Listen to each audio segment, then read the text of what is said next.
नाम भी हैं कि आपने 100 नाम जप किए हैं, 108 नाम जप किए, इतने से ही काम हो जाएगा। एक नाम की कीमत पूरा त्रिभुवन नहीं है, तो आपने जब 100 नाम जप किए हैं तो आपका मंगल हो जाएगा। इसलिए हम प्रार्थना करते हैं कि 24 घंटे में 24 मिनट भगवान को दे दीजिए। 24 घंटे में यद्यपि जीवन तो केवल भगवान के लिए आपको प्राप्त हुआ है, पर पूरा जीवन भगवान को ना दे पाए ये हमारी दुर्भाग्य है। तो हमें 24 घंटे में 24 मिनट तो देना चाहिए। प्रातःकालीन ब्रह्म मुहूर्त में उठ करके अपनी दिनचर्या करके स्नान करके शांत एकांत में बैठकर कम से कम 24 मिनट भगवान का सुमिरन कर लीजिए। किसी भी तीर्थ जाने की जरूरत नहीं है। हर तीर्थ में जो तीर्थत्व है वो भगवान के नाम में विराजमान है। अगर आप अपना मंगल चाहते हो तो परम धर्म नाम, भगवान का नाम जप करना भी तुम्हारा परम धर्म है। जैसे पत्नी का पोषण करना, पुत्र का पोषण करना, पिता की सेवा करना, ये धर्म है, तो ये परम धर्म है भगवान का नाम जप करना। अवश्य नाम जप करना चाहिए। इसके बिना सो सब धर्म कर्म जरि जाऊ, वो सब धर्म कर्म में आग लगे जिसमें हम इतना रम गए कि भगवान का नाम ही भूल गए, भगवान का स्मरण करना ही भूल गए। हर जीव गर्भ में भगवान से वादा करके आता है, एक बार मुझे मां के गर्भ रूपी नरक से बाहर कर दो, हे प्रभु मैं ऐसा भजन करूंगा कि दोबारा इस नरक में ना आना पड़े। पर भूमि परत भा ढाबर पानी, तिम जीव ही माया लपटानी। जैसे आकाश से निर्मल शुद्ध जल गिरता है, भूमि में पड़ते ही गंदा हो जाता है, ऐसे ही जीव जे ही मां के गर्भ से निकला उसका ज्ञान नष्ट हो गया। कहां कहां कहां वो रोने लगा और घर वाले आनंद मनाने लगे, बच्चा हुआ। हम फिर भूल गए, जैसे जैसे सयाने होते गए माया के संबंधों को सत्य मानते, ये मेरी माँ, ये मेरे पिता, ये अमुक अमुक अमुक अमुक, और भूल गए कि हम आए थे भगवान का भजन करने के लिए। इसलिए परम धर्म है भगवान का नाम जप करना। परम धन है नाम, कबीरा सब जग निर्धना, धनवंता नहीं कोई, धनवंता सोई जानिए जाके राम नाम धन होए। जब आप यहां से शरीर छोड़ेंगे एक सिक्का आपके साथ नहीं जाएगा, केवल भगवान का नाम आपके साथ जाएगा। इसलिए नाम ही परम अर्थ है, परम धन है। नाम ही भक्त का सुहृद है। सुहृद माने बहुत प्यार करने वाला।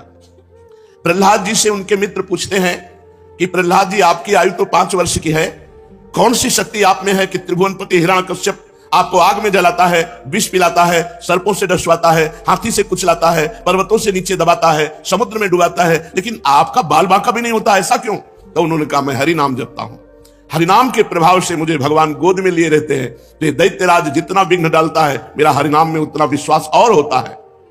सबसे बड़ा भक्त का प्रिय सुहृद है भगवान का नाम। जहां कोई तुम्हें नहीं बचा सकता वहां भगवान बचा सकते हैं।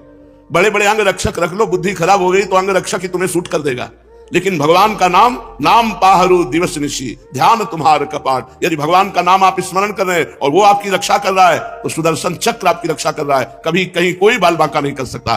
भगवान का नाम भक्त का परम सुहृद है, मित्र है, और इस संसार के दुखों से मोक्ष केवल भगवान का नाम दिला सकता है। आज कलयुग है, कलयुग में कोई अन्य साधनाएं पुष्ट नहीं हो सकती। कलयुग केवल नाम आधारा, सुमिर सुमिर नर उतर नहीं पारा। केवल भगवान का नाम, इसमें पैसा नहीं लगता भाई। इसमें पैसा देना हो तो परेशानी हो कि भाई धनी लोग ही ले सकते हैं नाम, नाम में पैसा दिखा। केवल तुम्हें समय देना, वो भी अगर बैठकर नहीं दे सकते तो चलते फिरते, उठते बैठते, खाते पीते, कार्य करते आप भगवान के नाम का स्मरण कर सकते हैं। अरे प्रीतम तुम डर क्यों रहे हो? तुम केवल मेरा नाम लो, देखो तुम्हें किसी से नहीं डरना। मैं वो हूं, मेरे डर से अग्नि प्रज्वलित होती है, मेरे डर से सूर्य तपता है, मेरे डर से देवराज इंद्र अपना कार्य करते हैं, वायु देवता अपना कार्य करते हैं, मृत्यु देवता अपना कार्य करते हैं। मेरे भक्त को कोई भयभीत नहीं कर सकता, श्री भगवान के वचन। इसलिए किसी की ताकत नहीं कि मेरे भक्त का मंगल कर सके। तुम व्यथा चिंता मत करो, अय देहधारी, केवल तुम मेरा नाम जप कर और फिर देख तेरे में कितनी दिव्य शक्ति आ जाती है। कुछ मत सोच, निर्भय रहे, केवल मन लगे या ना लगे जिह्वा से नाम ले, राधा राधा राधा, मन लगे ना लगे। कुछ लोगों का प्रश्न रहता है कि यदि मन ना लगे, हमारा मन भजन में नहीं लगता और फिर हम भजन करते हैं तो क्या लाभ मिलेगा? तो मन लगे ना लगे, जब भोजन पाओगे तो तुम्हारा पेट भर जाएगा कि नहीं भर जाएगा? मन लगे ना लगे, रास्ता चलोगे तो लक्ष्य प्राप्त हो जाएगा कि नहीं हो जाएगा? ऐसे ही मन लगे ना लगे, आप राधा राधा बोलोगे, आपको भगवत प्राप्ति निश्चित हो जाएगी, आपके दुखों का नाश हो जाएगा। अरे प्रीतम तुझे भगवान कितना प्यार करते हैं तुझे पता नहीं। सच्ची मानिए, भगवान ने सबको फ्री वायु दी है, फ्री आकाश अवकाश दिया है, पृथ्वी में वास दिया है, मानव देह दिया है, जल दिया है। किसका टैक्स है? किसकी फीस लेते हैं भगवान? लेकिन आप भगवान का स्मरण नहीं करेंगे तो दुर्गति को प्राप्त हो जाएंगे। अरे प्रीतम तेरी आकांक्षा पूर्ण करने के लिए मैं समर्थ हूं, तू जो चाहेगा मैं तुझे दूंगा, पर तू मेरा नाम जप कर। भगवान कितना प्यार करते हैं जो हमको जिस बात को हम भूले हुए हैं उस बात को समझा रहे हैं। मैं सदैव तेरे पास रहता हूं, तू जानता नहीं है। कोई ऐसा नहीं जिसके पास भगवान ना हो, क्योंकि सर्वत्र भगवान है। तो जहां मैं हूं वहां भगवान है, सबके भगवान है तो मेरे भी भगवान है, सब समय में भगवान है। तो जिस समय में जहां हूं उस समय भी भगवान है, सबके भीतर है, हमारे भी भीतर है। हम कभी एक क्षण भी भगवान से अलग नहीं रहते, पर हम भगवान का चिंतन नहीं करते, इसलिए अनुभव नहीं होता। तूने कामिनी की चाह की स्त्री की, तो मैं तेरी स्त्री बनकर तेरे पास बैठ गया। पक्की बात, पक्की बात। जब सृष्टि नहीं थी तब केवल श्री भगवान थे, जब सृष्टि नहीं रहेगी तो केवल श्री भगवान रहेंगे। तो बीच में जो कुछ है वो सब श्री भगवान ही बने हुए हैं। वेद कहता है एकोहम बहुश्यामः, मैं एक बहुत रूपों में हो जाऊं, ऐसा परमात्मा ने संकल्प किया। तो वही परमात्मा स्त्री बन गया, पुरुष बन गया, जड़ बन गया, चैतन्य बन गया, अच्छा बन गया, बुरा बन गया। भगवान कह रहे हैं अय प्रीतम, अय प्यारे, तूने कामना की स्त्री की तो मैं स्त्री बन गया। जो जो तू कामना करता है मैं वही पदार्थ बन जाता हूं, वही व्यक्ति बन जाता हूं, वही वस्तु बन जाता हूं।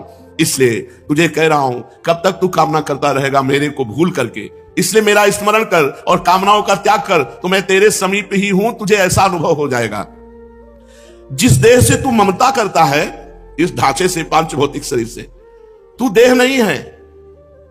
चाहे जो कोई कितना विद्वान हो, बुद्धिमान हो, कोई 50 वर्ष से शरीर में रह रहा है, कोई 40 वर्ष से रह रहा है, कोई 30 वर्ष से रह रहा है। पूछो तुम अपने को जानते हो?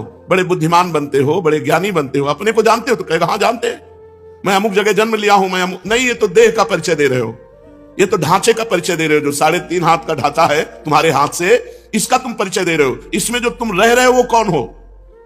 उत्तर नहीं है। तुम कौन हो? तो अपना नाम बता देगा, मेरा अमुक नाम। नहीं, ये देह का संबोधन है, मैं अमुक रूप रंग का हूं, ये देह का संबोधन है। तुम कौन हो? अब चुप हो जाएगा। बस यही बात जान ले तो परमात्मा प्राप्ति हो जाए।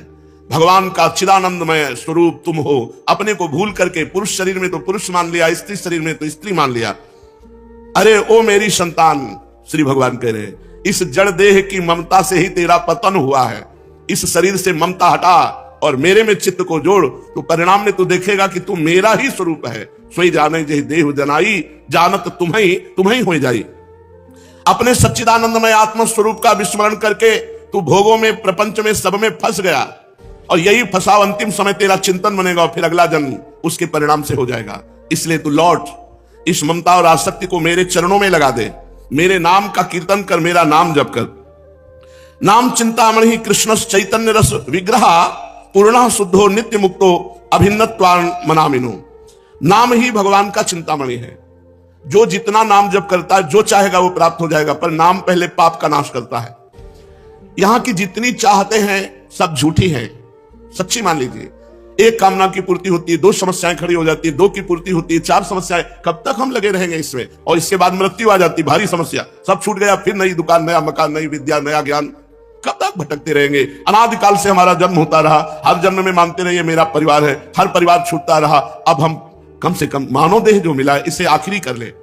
भजन के द्वारा, भगवत चिंतन के द्वारा हम ये चाह करें कि एक बार तो श्री भगवान को देखें, एक बार तो भगवान का साक्षात्कार करें। पर जीव ऐसा भूला हुआ है कि चाह ही नहीं है कि भगवान से मिले। तो भगवान का नाम चिंतामणि है। यदि आप लौकिक पदार्थ भी चाहते हो तो वो पुण्य के बल से प्राप्त होते हैं। तो सबसे बड़ा पुण्य है भगवान का नाम। खूब भगवान का नाम जप करो। नाम चैतन्य रस विग्रह, भगवान का चिदानंद स्वरूप नाम है कृष्ण। ये कृष्ण चिदानंद में जप कर देखो, बड़ा ज्ञान समाया हुआ है। जो राम राम नहीं कर पाते थे, मरा मरा मरा उल्टा जपे, वो ब्रह्म ज्ञानी हो गए। वो भगवान के पावन चरित्र को रचा वाल्मीकि रामायण में। अगर हम सीधे राम राम जप रहे हैं, राधा राधा जप रहे हैं, तो हमें कौन सा ज्ञान नहीं प्राप्त हो जाएगा? चैतन्य रस विग्रह, पूर्ण शुद्ध, नित्य मुक्तो अभिन्न स्वान नाम नामिनो। नामी और नाम अभेद है, भगवान और भगवान का नाम अभेद है। अगर हम नाम जप कर रहे हैं तो मानो भगवान कृष्ण ही कृष्ण नाम के रूप से हमारी जिह्वा में, मानो राधा किशोरी ही राधा नाम से हमारी जिह्वा में विराजमान है। अय शरीरधारी, तू केवल नाम ले, किसी रोग में इतनी बड़ी सामर्थ्य नहीं कि तुझे परास्त कर सके। सच्ची कहता हूं, अगर भगवान नाम का आश्रय ना हो तो दुर्गति हो जाए। ये नाम की महिमा से तुम्हें कह रहे हैं, कोई भी बड़े से बड़ा रोग उसे परास्त नहीं कर सकता जो भगवान का नाम जप कर रहा है, जो भगवान की भक्ति से युक्त है, जो भगवान के आश्रय से। और शोक, चाहे सब कुछ नष्ट हो जाए तो भी भगवान का नाम जप करने वाले के हृदय में शोक नहीं होता। दुख ज्वाला, हमने देखा कि जब हमें अधिक पीड़ा होती है तो किशोरी जो हमें अधिक सुख देती है। इतना आनंद अंदर से दे देती है कि बाहर शरीर का दुख हमें पीड़ा नहीं पहुंचा पाता। यदि आप दुख से बचना चाहते हो तो भगवान नाम का निरंतर रटन करो, नहीं तो ये संसार ऐसा है, इतनी ओवर थिंकिंग बढ़ती चली जाएगी कि आपको डिप्रेशन में पहुंचा देगी। अगर नाम जप नहीं करोगे, सत्कर्म नहीं करोगे, भगवत आराधना नहीं करोगे, तो तुम्हारा मन ही तुम्हें क्लेश देने के लिए उतारू हो जाएगा, तुम्हारा मन ही तुम्हें भयभीत कर देगा, तुम्हारा मन ही तुम्हें गंदी आदतों में फंसाकर तुम्हें नष्ट कर देगा। इसलिए भगवान नाम, चाहे वो जो नाम प्रिय हो या गुरुदेव के द्वारा मिला हो, उसे खूब जपिए। जो गतिविहीन है, जो भोगी है, जो रोगी है, जो परद्रोही है, जिसमें न ज्ञान है, न वैराग्य है, न भक्ति है, जो धर्माचार शून्य है, यदि वो भी केवल नाम जप करने लगे, कुछ नहीं है अध्यात्म का, शरीर भी पीड़ा युक्त है, मन भी पीड़ा युक्त है, और अगर नाम जप करना शुरू कर दे तो समस्त पीड़ाओं से मुक्त हो जाएगा। देख लो जप करके, कोई भी रोग शोक पाप ताप साप उसको व्यापता नहीं है जो भगवान के नाम में रत रहता है। बस नाम जपना कठिन है, मन नहीं लगता नाम जपने में, इसमें रुचि नहीं होती। अगर हो जाए तो लोक परलोक के सारे सुख तुम्हारे चरणों में रहेंगे और जीवन परमानंद में हो जाएगा, मृत्यु का भय खत्म हो जाता है। भगवान के भक्त की मृत्यु कैसे होती है? जैसे विशाल गजराज हाथी के गले से फूलों की माला टूट जाए, उसे पता भी न चले, ऐसे भगवान के भक्त की मृत्यु होती। नहीं तो जन्मत मरत दुसा दुख होई, बड़ा भयानक दुख होता है मृत्यु के समय, और मृत्यु आने के पहले न जाने कितने दुख पीड़ा पहुंचाते हैं। इसलिए सबसे प्रार्थना है, जितना बन सके अधिक से अधिक भगवान का मंगलमय नाम जप करो। अरे वो प्रीतम, मेरा नाम बड़ा मीठा है, बस तुम निरंतर लो। नाम मीठा है, हमें मीठा नहीं लगता। तो जैसे पित्त बढ़ जाए तो मिश्री मीठी होती है, पर मुंह में डालो तो कड़वी लगेगी, क्योंकि पित्त बढ़ रहा है। और उसी मिश्री को रोज नियम से खाओ तो पित्त का शमन हो जाएगा और मिश्री मीठी लगने लगेगी। ऐसे ही हमें अविद्या रोग लग गया है, हमारा अज्ञान बढ़ गया है, भोग वासना बढ़ गई है। तो हमें राधा नाम सुधा रसम रसितुम, जो राधा नाम अमृत है, अच्छा नहीं लगता, लेकिन भगवान नाम एकांत शांत बैठकर जप करने में नहीं लगेगा। अगर आप जपने लगो तो अविद्या का नाश हो जाएगा। जैसे मिश्री नियम से पाओ तो पित्त का समन होकर मीठी लगने लगेगी, ऐसे ही भगवान नाम मीठा लगने लगेगा। जिसको भगवान नाम मीठा लगने लगा, मानो भवरोग नष्ट हो चुका है। अब प्रेम उसके हृदय में जागृत होगा और वो सतरति सतरति सालोकांत तारयति